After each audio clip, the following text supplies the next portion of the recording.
BJP, TDP, Janasena పొత్తు ఖరారు. ఉమ్మడి ప్రకటన విడుదల చేసిన పార్టీలు.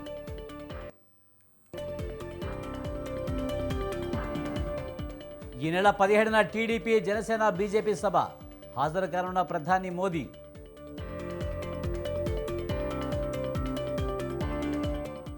అభివృద్ధిని అడ్డుకుంటే సహించేది లేదు. నగర బహిష్కరణ చేస్తామన్న రేవంత్. కొందరు అధికారులు ప్రభుత్వాన్ని బద్నాం చేస్తున్నారు. చర్యలు తప్పవని భట్టి వార్నింగ్.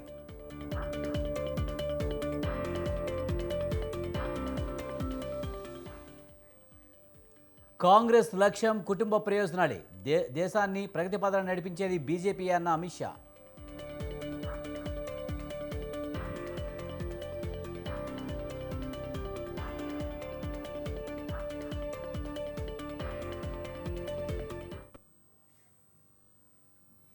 ఏపీ రాజకీయాలు మరో కీలక మలుపు తిరిగాయి. గత కొన్ని రోజులుగా వార్తల్లో నిలుస్తున్న పొత్తుల పంచాయతీకి ఎట్టకేలకు పులి స్టాప్ పడింది. తెలుగుదేశం, జనసేన, బీజేపీల మధ్య పొత్తు పొడిచింది. దాదాపు 6 ఏళ్ల తర్వాత ఎన్డీఏలోకి టీడీపీ రీఎంట్రీ ఖాయమైంది. దీంతో రానున్న ఎన్నికల్లో మళ్లీ 2014 సీన్ రిపీట్ కానుంది.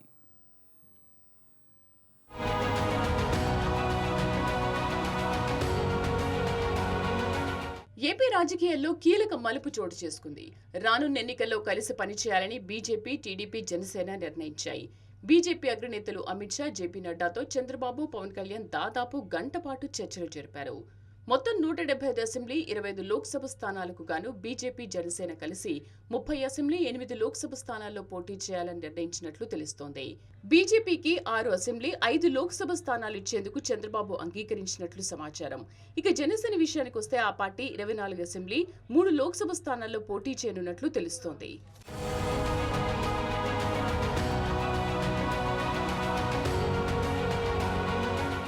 అయితే ఈ పొత్తులపై త్వరలోనే అధికారిక ప్రకటన రానుంది. చంద్రబాబు, పవన్ కళ్యాణ్ విజయవాడ తిరిగి వచ్చిన తర్వాత ఏపీ బీజేపీ అధ్యక్షురాలు పురంధేశ్వరితో కలిసి అభ్యర్థుల జాబితాను ప్రకటించే అవకాశం ఉన్నట్లు తెలుస్తోంది. ఇక ఈ నెల 17న చిలకలూరిపేటలో టీడీపీ, జనసేనలు కలిసి భారీ బహిరంగ సభ నిర్వహించి దానిలో ఉమ్మడి మేనిఫెస్టో ప్రకటించబోతున్నాయి. ఇప్పుడు వాటితో బీజేపీకి పొత్తు కుదిరింది కనుక ఈ సభలో బీజేపీ నేతలు కూడా పాల్గొనే అవకాశం ఉందని అంటున్నారు.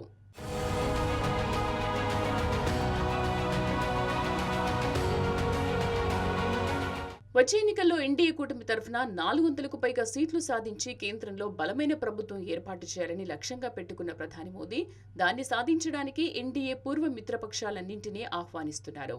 అందులో భాగంగా టీడీపీకి ఆహ్వానం అందడంతో మార్చి 14వ తేదీన జరగబోయే ఎన్డీఏ సమావేశానికి టీడీపీ కూడా హాజరయ్యే అవకాశం ఉన్నట్లు తెలుస్తోంది.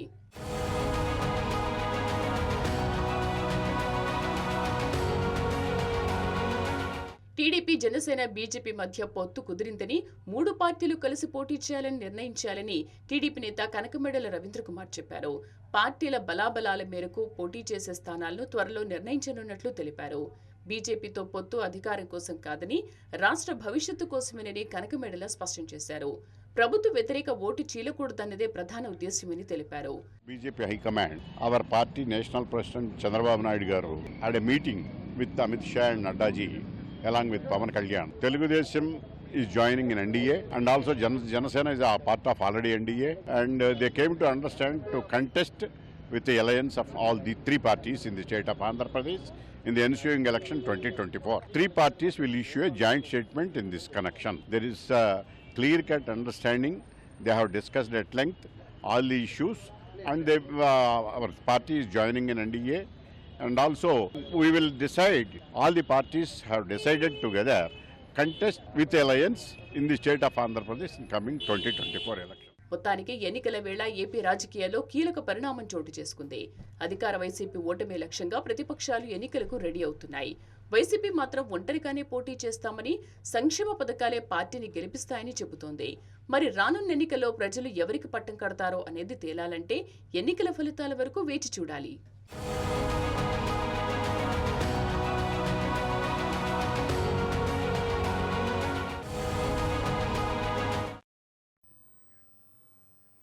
వైఎస్ఆర్ కాంగ్రెస్ పార్టీ మేనిఫెస్టోలో నూతన పథకాలపై ఏపీలో సర్వత్రా ఆసక్తి నెలకొంది. జగన్ ప్రకటించే సంక్షేమ పథకాలపై ఇప్పటికే పెద్ద ఎత్తున చర్చ జరుగుతుంది. వచ్చే ఎన్నికల కోసం జగన్ ఇవ్వబోతే కొత్త హామీలేంటి, గత ఎన్నికల మేనిఫెస్టోలో ఇచ్చిన హామీలు ఎంతవరకు అమలు చేశారు? సిద్ధం సభ వేదికగా ప్రజలకు జగన్ ఎలాంటి సందేశం ఇవ్వబోతున్నారన్న ప్రశ్నలు ఇప్పుడు తలెత్తుతున్నాయి.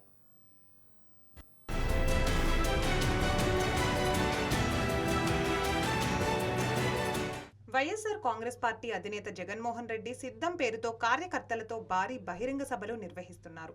ఇప్పటికే పలు సిద్ధం సభలు నిర్వహించారు. రేపు బాపట్ల జిల్లా మేదరమెట్లలో మరో భారీ బహిరంగ సభను నిర్వహించనున్నారు. ఈ సభకు దాదాపుగా 15 లక్షల మంది వైసీపీ కార్యకర్తలు హాజరవుతారని అంచనా వేస్తున్నారు. గతంలో సిద్ధం పేరుతో ఉత్తరాంధ్ర జిల్లాలో భీమిలి వేదికగా సిద్ధం సభను నిర్వహించారు. ఆ తర్వాత ఉమ్మడి గోదావరి జిల్లాల్లో కృష్ణా జిల్లాకు సంబంధించినవి కలిపి దెందులూరు నియోజకవర్గంలో సిద్ధం సభను నిర్వహించారు. ఈ సభకు దాదాపు 4 లక్షల మంది కార్యకర్తలు హాజరైనట్లు వైసీపీ నేతలు చెబుతున్నారు. అలాగే రాయలసీమ జిల్లాలకు సంబంధించి అనంతపురం జిల్లా రాప్తాడులో సిద్ధం భారీ బహిరంగ సభను నిర్వహించింది. ఈ సభకు దాదాపుగా 10 లక్షల మంది కార్యకర్తలు హాజరయ్యారని వైసీపీ భావిస్తోంది.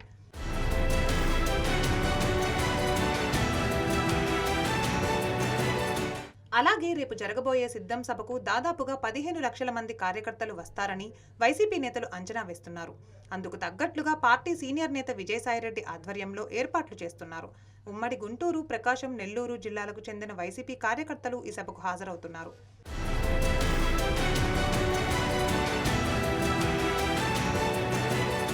రేపటి సిద్ధం సభ వేదికగా వైసీపీ ఎన్నికల మేనిఫెస్టోను ప్రకటించనుందని ఆ పార్టీ సీనియర్ నేత విజయసాయిరెడ్డి ఇప్పటికే ప్రకటించారు. వచ్చే ఎన్నికలను దృష్టిలో ఉంచుకొని ప్రకటించబోతున్న మేనిఫెస్టోలో ఏ అంశాలు ఉండబోతున్నాయి అనేది వైసీపీ వర్గాల్లోనూ ఆసక్తి పెరిగింది. ఇప్పటికే తెలుగుదేశం పార్టీ ఆకర్షణీయ పథకాలతో ప్రజల వద్దకు వెళ్లింది. ఈ పథకాల్లో బస్సుల్లో మహిళలకు ఉచిత ప్రయాణం, సబ్సిడీ పైన గ్యాస్ సిలిండర్లు, కుటుంబంలో ఎంతమంది ఆడపిల్లలు చదువుకుంటున్నా వారందరికీ ఏటా 18,000 రూపాయల నిధులు కేటాయించడం, అటువంటి అనేక కీలక అంశాలను తెలుగుదేశం పార్టీ ప్రకటించింది. తాజాగా టీడీపీ, బీజేపీ, జనసేన ఎన్నికల పొత్తుల నేపథ్యంలో సంక్షేమ కార్యక్రమాలకు సంబంధించి మరిన్ని హామీలు ఇచ్చేందుకు ఆ కూటమి సిద్ధమవుతోంది.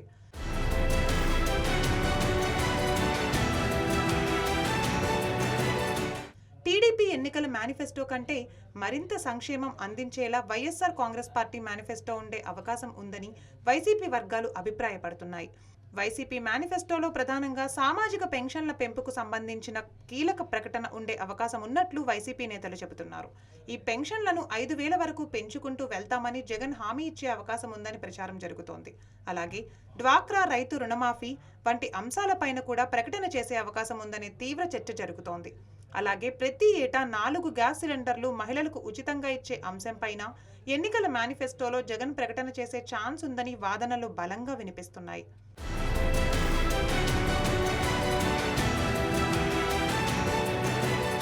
గత ఎన్నికల్లో వైఎస్ఆర్ కాంగ్రెస్ పార్టీ ఇచ్చిన ఎన్నికల మేనిఫెస్టోలోని హామీలను 99% అమలు చేశామని వైసీపీ నేతలు చెబుతున్నారు. గత ఎన్నికల మేనిఫెస్టోలో ఇచ్చిన అమ్మఒడి, రైతు భరోసా, గ్రామ వార్డు సచివాలయాల ఏర్పాటు, విద్యార్థులకు 100% ఫీజు రియంబర్స్మెంట్, డ్వాక్రా మహిళలకు 0 వడ్డీకి రుణమాఫీ, అటువంటి అనేక హామీలను అమలు చేశామని వైసీపీ అధినేత జగన్ చెబుతున్నారు.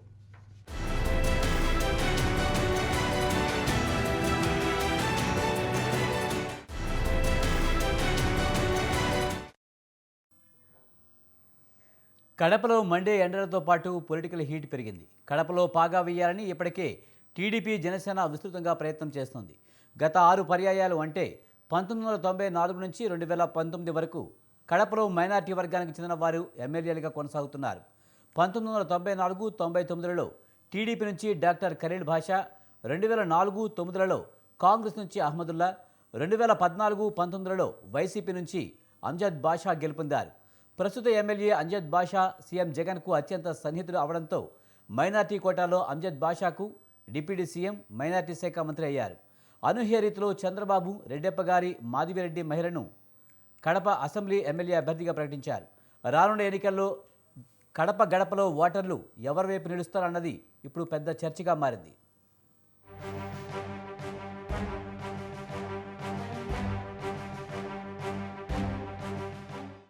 ఏపీ రాజకీయాలు ఎప్పుడు కడప జిల్లా వైపు తిరుగుతాయనడంలో ఎలాంటి సందేశం లేదు. గత ఎన్నికల్లో కడప జిల్లాలో 10కి 10 స్థానాలు వైసీపీ క్లీన్ స్వీప్ చేసింది. 2019 ఎన్నికల్లో కడపలో అంజాద్ బాషా టీడీపీ అభ్యర్థి అమీర్ బాబుపై 50,000కు పైచిలుకు ఓట్లతో గెలుపొందారు. అంజాద్ బాషాకు మైనార్టీ కోటలో మంత్రి పదవితో పాటు డిప్యూటీ సీఎం పదవి వరించింది. 2 పర్యాయాలు కడపలో అంజాద్ బాషాకే ఓటర్లు పట్టం కట్టారు. దివంగత ముఖ్యమంత్రి వైఎస్ఆర్ కడప అసెంబ్లీ స్థానాన్ని మైనార్టీలకు కేటాయిస్తామని హామీ ఇవ్వడం, ఆయన మరణానంతరం జగన్ కూడా ఆ స్థానాన్ని మైనార్టీలకు కేటాయిస్తూ వచ్చారు. రానున్న ఎన్నికల్లో టీడీపీ జనసేన ఉమ్మడి అభ్యర్థిగా మాధవిరెడ్డిని ప్రకటించడంతో కడప రాజకీయం రణరంగంగా మారింది.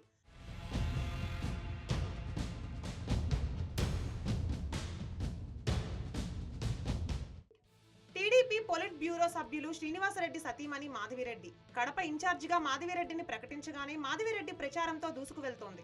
రాజకీయాల్లో మొదటిసారిగా ఎమ్మెల్యే అభ్యర్థిగా అవకాశం రావడం వెనువెంటనే ప్రత్యర్థుల గుండెల్లో రైళ్లు పరిగిస్తోంది. టార్గెట్ అంజాద్ బాషాగా ప్రచారంలో విమర్శాస్త్రాలు గుప్పిస్తూ ప్రభుత్వ వ్యతిరేక విధానాలను ప్రజల్లోకి తీసుకువెళ్లడానికి తీవ్రంగా కృషి చేస్తోంది. కడప నగర అభివృద్ధిలో డిప్యూటీ సీఎం అంజాద్ బాషా ఆస్తులు పెంచుకున్నారే తప్ప ప్రజలకు చేసిందేమీ లేదని బహిరంగంగానే ఆరోపిస్తున్నారు. 1952 నుంచి ఇప్పటి వరకు జరిగిన ఎన్నికల్లో తొలి మహిళా అభ్యర్థిగా మాధవిరెడ్డి ఎన్నికల బరిలో నిలిచారు.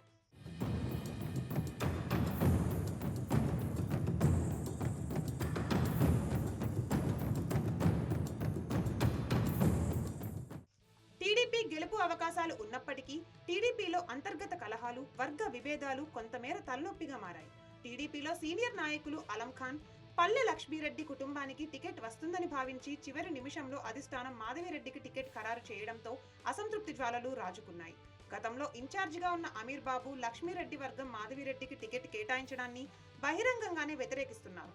తమ వర్గం నుండి అభ్యర్థిని ప్రకటించే విషయంలో పునరాలోచించాలని కోరుతున్నారు. టికెట్ ఆశించి భంగపడ్డ వారి సంఖ్య కూడా ఎక్కువగానే ఉంది. టీడీపీ అధిష్టానం స్పందించి అలకపోనిన అభ్యర్థులను ఒక తాటిపై తీసుకురాకపోతే పార్టీకి తీవ్ర నష్టం వాటిల్లుతుందని స్థానిక నేతలు చేతులెత్తేస్తున్నారు.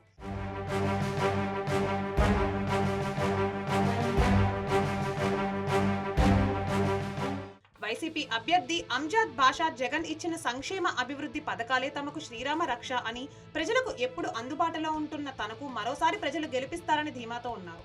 TDP in charge Madhavi Reddy non local అని, ఆమె ప్రజలకు అందుబాటులో ఉండరని వైసీపీ శ్రేణులు విస్తృతంగా ప్రచారం చేస్తున్నారు. సీఎం సొంత జిల్లాల్లో ఎన్నికలను వైసీపీ ఎంతో ప్రతిష్టాత్మకంగా తీసుకుంది. ఖచ్చితంగా మళ్లీ వైసీపీని గెలిపించుకొని తీరుతామని అంజాద్ బాషా ధీమాతో ఉన్నారు. ముచ్చటగా మూడోసారి అంజాద్ బాషా గెలుస్తాడో లేదో వేచి చూడాల్సిన అవసరమైతే ఉంది.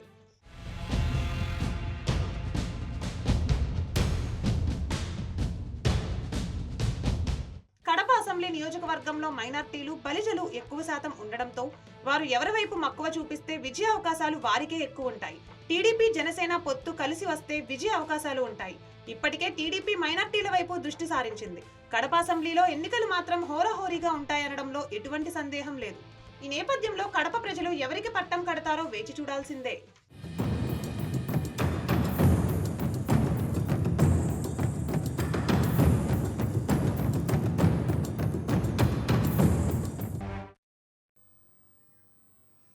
అనంతపురం జిల్లా కళ్యాణదుర్గం ఎమ్మెల్యేగా వైసీపీ అభ్యర్థి తలారి రంగయ్యను గెలిపించారని మంత్రి పెద్దిరెడ్డి రామచంద్రారెడ్డి కోరారు. అనంతపురం ఎంపీ అభ్యర్థి శంకర్ నారాయణను భారీ మెజార్టీతో గెలిపించారని కార్యకర్తలకు పిలుపునిచ్చారు. కళ్యాణదుర్గంలో నిర్వహించిన నియోజకవర్గం వైసీపీ విస్తృత స్థాయి సమావేశంలో మంత్రి మాట్లాడారు. సంక్షేమ పథకాలు అందాలంటే జగన్ సీఎం అయితేనే సాధ్యమని ప్రజలకు చెప్పాలని శ్రేణులకు పెద్దిరెడ్డి తెలిపారు. జగన్ను ఓడించడం ఎవరి తరమూ కాదని మంత్రి అన్నారు.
ఈసారి పార్లమెంట్ ఎన్నికల్లో 370 గెలుస్తామని ప్రధాని మోదీ ప్రకటించిన నేపథ్యంలో బీజేపీ అందుకు తగ్గ ప్లాన్లను సిద్ధం చేసుకుంటుంది. 2019 సార్వత్రిక ఎన్నికల్లో బీజేపీ సొంతంగా 303 సీట్లు గెలుచుకోగా ఇప్పుడు గత ఎన్నికల కన్నా మరో 67 సీట్లు ఎక్కువగా గెలుచుకోవాలని పట్టుదలగా ఉంది. అందుకోసం బీజేపీ 2 తెలుగు రాష్ట్రాలపై దృష్టి పెట్టింది. ఏపీలో పొత్తులతో తెలంగాణలో నాయకులను పార్టీలో చేర్చుకోవడం ద్వారా తమ టార్గెట్ రీచ్ కావాలని ప్రణాళికలు వేస్తోంది.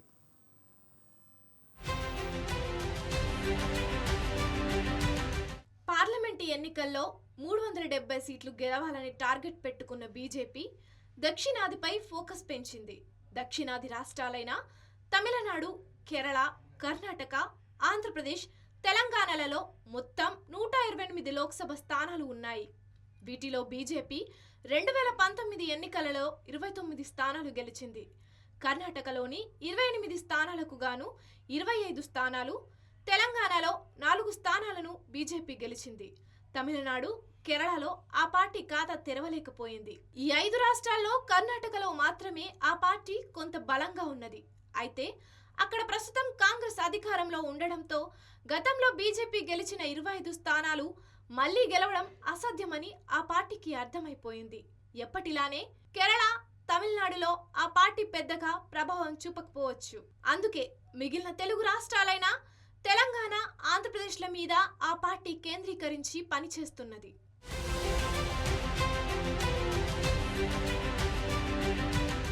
తెలుగు రాష్ట్రాల్లో సీట్లు పెంచుకోవడంలో భాగంగానే ఆంధ్రప్రదేశ్లో టీడీపీ, జనసేనతో జతకడుతున్న బీజేపీ తెలంగాణలో ఇతర పార్టీల నేతలను ఆకర్షించి తమ పార్టీలో చేర్చుకోవడమే పనిగా పెట్టుకున్నది. ఏపీలో ఇప్పటికే టీడీపీ అధినేత చంద్రబాబు, జనసేన అధినేత పవన్ కళ్యాణ్తో ఢిల్లీ అమిత్ షా ఒక దఫా చర్చలు కూడా అయిపోయాయి. బహిరంగంగా ప్రకటించకపోయినప్పటికీ ఎవరెన్ని సీట్లలో పోటీ చేయాలన్న నిర్ణయం జరిగిపోయినట్టు సమాచారం.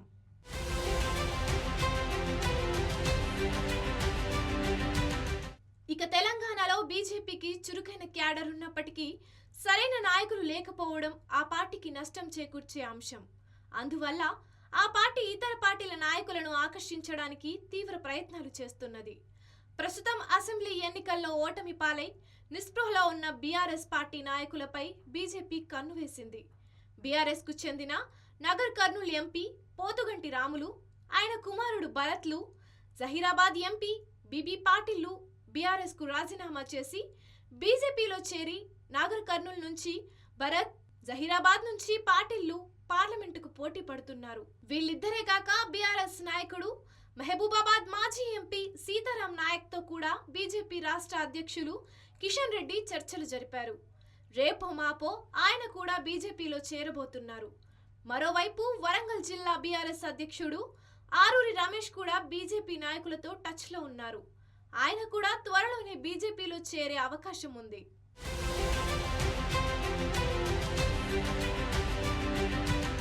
పెద్దపల్లి పార్లమెంటు స్థానంలో పోటీ చేయడం కోసం బీజేపీ ప్రొఫెసర్ గంటా చక్రపాణిని సంప్రదించినట్టు తెలుస్తోంది.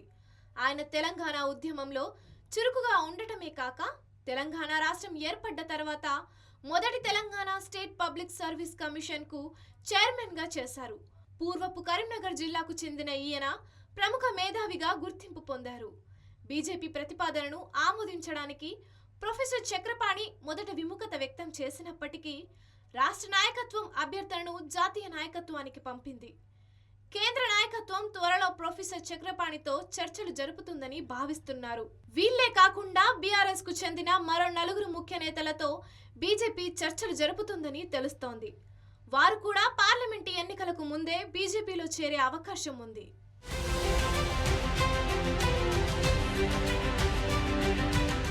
పార్లమెంటు ఎన్నికల్లో గతం కంటే అధిక స్థానాలు గెలుచుకోవడం ద్వారా దేశంలో తిరుగులేని శక్తిగా ఎదగాలనుకుంటోంది బీజేపీ. ఒంటరిగా 370 స్థానాలతో పాటు ఎన్డీఏ భాగస్వామ్య పార్టీలతో కలిపి 400కు పైగా స్థానాలు గెలుచుకుంటామని బీజేపీ పెద్దలు పదే పదే చెబుతున్నారు. ఈ నేపథ్యంలో తెలంగాణలోనూ గతం కంటే ఎక్కువ స్థానాలు గెలుచుకునేందుకు తీవ్ర కసరత్తు చేస్తోంది. అందులో భాగంగా మొదలుపెట్టిన ఆపరేషన్ ఆకర్ష్ ఎలాంటి ఫలితాలు ఇస్తుందో చూడాలి మరి.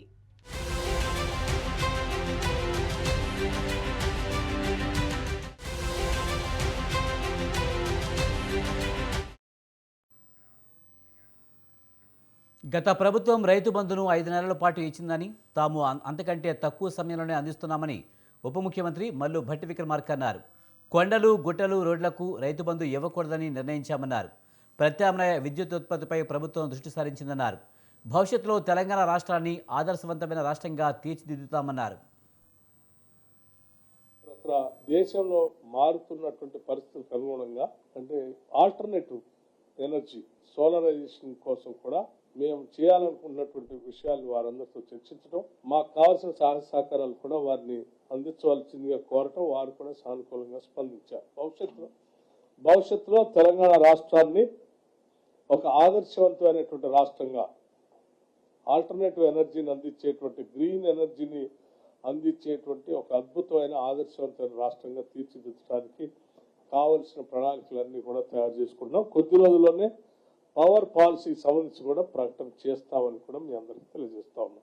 సరే, మేము ఈ ప్రభుత్వం ఇందిరమ్మ రాజ్యం వచ్చిన దగ్గర నుంచి రోజువారీ వాడకానికి సంబంధించిన లెక్కలు చెప్పడమే కాకుండా గ్రాఫ్ను కూడా నేను మీడియా వ్యవస్థలకి సంస్థలందరికీ అందించదలుచుకునే మీ ముందుకు వచ్చాను.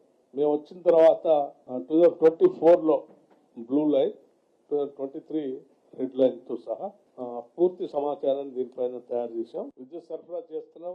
సరఫరాతో పాటు 200 యూనిట్లు సంబంధించి ఈరోజు రాష్ట్ర వ్యాప్తంగా పెద్ద ఎత్తున ప్రజలంతా కూడా దీన్ని అద్భుతంగా వాడుకుంటున్నారు. కొద్దిమంది అక్కడక్కడ ప్రచారం చేస్తా ఉన్నారు కావాలని, ఏమని అందరికీ రావట్లేదు, కొద్దిమందికే వస్తా ఉంది, కొద్దిమంది బిల్లులు వస్తా ఉన్నాయి, కొద్దిమంది రావట్లేదు, మీరు అందరికి ఇవ్వట్లేదు, 200 యూనిట్ల వరకు ఇస్తా అన్నారు కదా, మీరు అందరికి ఇవ్వాల్సిందే, ఇచ్చి చూపించండి. నేను వాళ్ళందరికీ ఒకటే సమాధానం చెప్తా ఉన్నాం, మీ ద్వారా రాష్ట్ర ప్రజలకు కూడా చెప్తాం. 200 యూనిట్ల వరకు వాడుకునేటువంటి ప్రజలందరికీ ఉపయోగం ఉన్నటువంటి వాళ్ళందరికీ కూడా ఉచితంగా, అంటే జీరో బిల్లు ఇస్తున్నాం. ఈ రెండు మీరు పెట్టినటువంటి అప్లికేషన్ సక్రమంగా ఉన్నటువంటి వాళ్ళందరికీ యాజిటీస్గా లిస్టులో ఎంటర్ అయిపోయారు, వాళ్ళకి జీరో బిల్లు వస్తూ ఉంది. సరే, మీరు ఈ పొరపాటును ఎంటర్ చేసి ఉంటే కూడా, మీకు 200 యూనిట్ల లోపల ఉంటే బిల్లు వస్తూ ఉంటే కూడా నేను స్పష్టంగా చెప్తున్నా, మీరు కూడా బిల్లు కట్టాల్సినటువంటి అవసరం లేదు. మేము రైతు బంధు ఇచ్చాం, మీరు ఇంకా ఇవ్వలేదని అక్కడికి మాట్లాడతాం. మేము చాలా స్పష్టంగా రైతు బంధు కానీ రైతు భరోసా కానీ ఇది పూర్తిగా ప్రజలకి, పట్టబడించే రైతులకి పెద్ద ఎత్తున ముందుగా ఉపయోగపడాలనేది మా ఆలోచన. దాంట్లో భాగంగా మేము రైతు బంధు సంబంధించి 1 ఎకరం ఉన్న వాళ్ళకి ముందుగా ఇచ్చాం, 2 ఎకరాల వాళ్ళకి ఇచ్చేసాం, 3 ఎకరాల వాళ్ళకి కంప్లీట్ చేసాం. ఇప్పుడు 3 నుంచి 4 ఎకరాలు ఉండేటువంటి వాళ్ళ కోసం చేస్తా ఉన్నాం. 5 ఎకరాల లోపల వాళ్ళకి త్వరలోనే కంప్లీట్ కూడా చేస్తాం. సరే, మీరు ఒకటే రోజు వేయలేదా అండి అని అడగొచ్చు చాలా మంది. బాగా ధనిక రాష్ట్రాన్ని చేతిలో పెడితే, ఆ చేతిలో పెట్టిన రాష్ట్రంలో మేము గొప్పగా చేసామని చెప్పుకుంటున్నటువంటి వాళ్ళు వేసినటువంటి డేట్ చూస్తే వాళ్ళకంటే బాగా చేస్తూ ఉన్నాం. మేము 7 లక్షల కోట్ల పైబడి అప్పు చేసి రాష్ట్రాన్ని ఇబ్బందులు పెడితే కూడా మేము అటు ఇటు సరి చేసుకొని మీకంటే ముందుగా ఇస్తా ఉన్నాం.